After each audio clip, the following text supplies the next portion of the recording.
What if Elon Musk had started Tesla in 1993? Same idea, same vision. Electric cars for the masses, a future without gasoline. Would it have worked? Short answer, Tesla would be dead, gone, bankrupt before it ever built a single car. But here's the thing, it almost happened anyway. Because in the 1990s, someone did build an electric car, a good one, and then it vanished. Every single unit was taken back, driven to the desert, and crushed. This is the story of why electric cars failed in the 90s, who killed them, was there a conspiracy, and why the timing of Tesla's birth was the difference between a revolution and a footnote.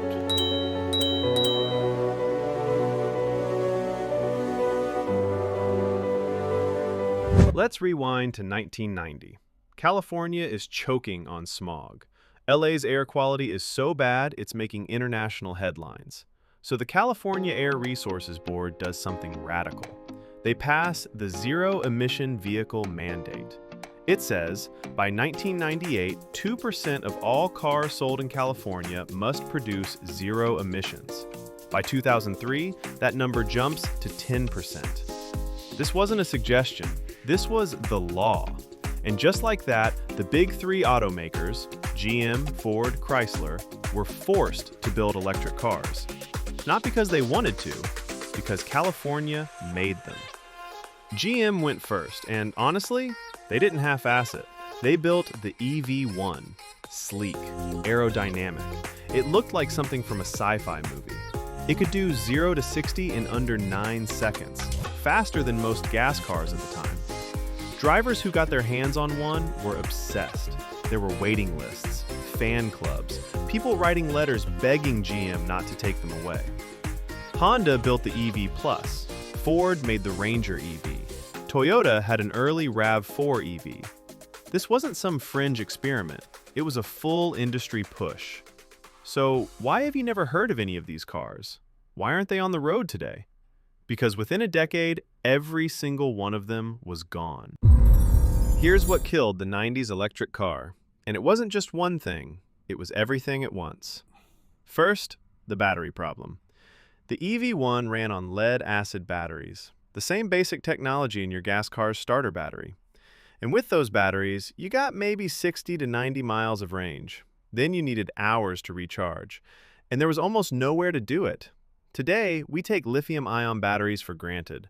They're in your phone, your laptop, your Tesla. But in the early 90s, lithium-ion was a laboratory curiosity, expensive, unproven, and nowhere near ready for a car.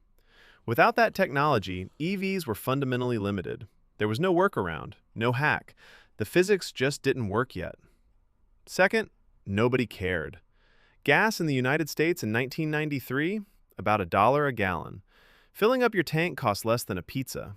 The pain of gas prices that would later push people toward EVs, the $4 a gallon summers, the dependence on Middle Eastern oil, that wasn't in people's minds yet. Climate change wasn't a mainstream dinner table conversation. The average American looked at an electric car with 70 miles of range and said, "Why would I do this to myself?" Third, the infrastructure didn't exist.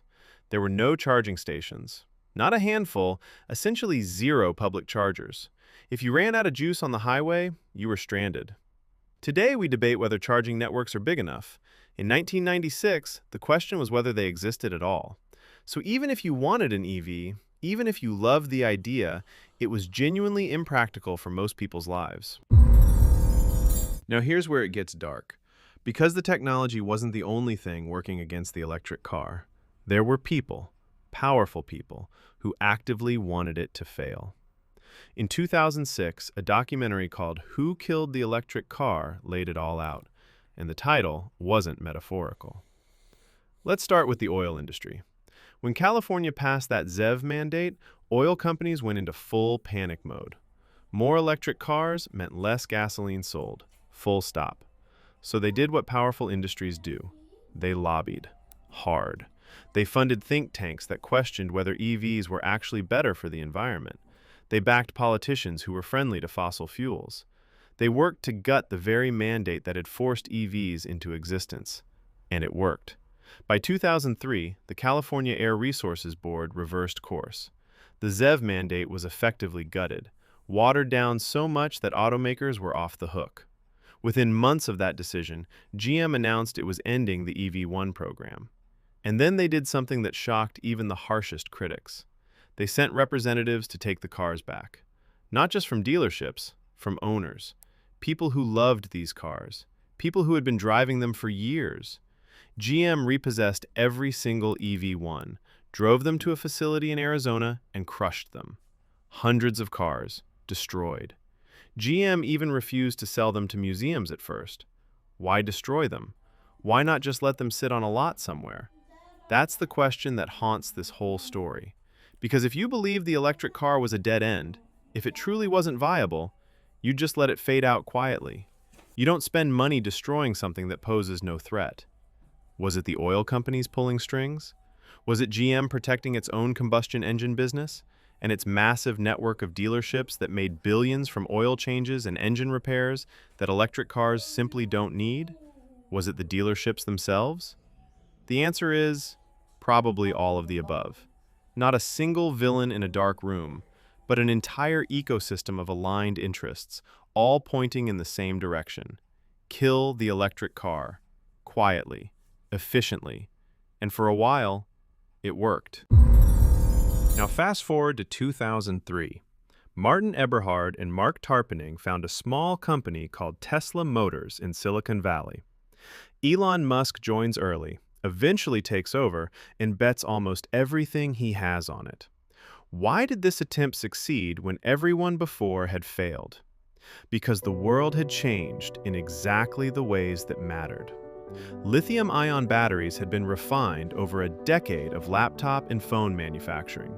Suddenly, Tesla's engineers realized you could take thousands of these small laptop battery cells, cheap, tested, available at scale, and pack them together into a car battery.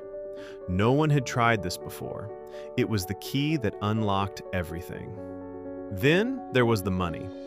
Musk had just sold PayPal to eBay for $1.5 billion. Silicon Valley was flush with tech money looking for the next big thing. Tesla raised capital in a way that no 1990s electric car startup ever could have. Gas prices helped too. In 2008, oil hit $147 a barrel.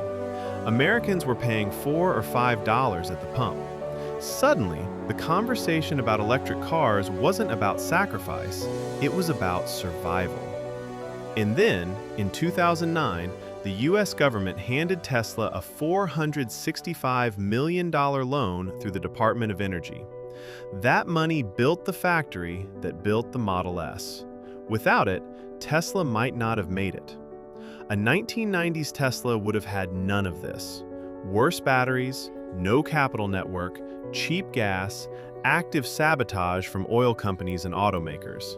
It would have been crushed, maybe literally. The 1990s electric car wasn't just a business failure, it was a suppressed technology, killed by a perfect storm of bad timing, inadequate batteries, and industries that had too much to lose.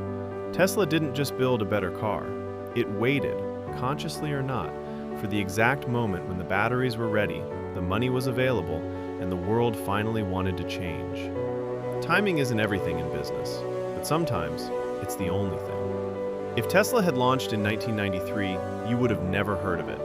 And somewhere in a desert in Arizona, there'd be one more pile of crushed metal, a reminder of the future that almost was.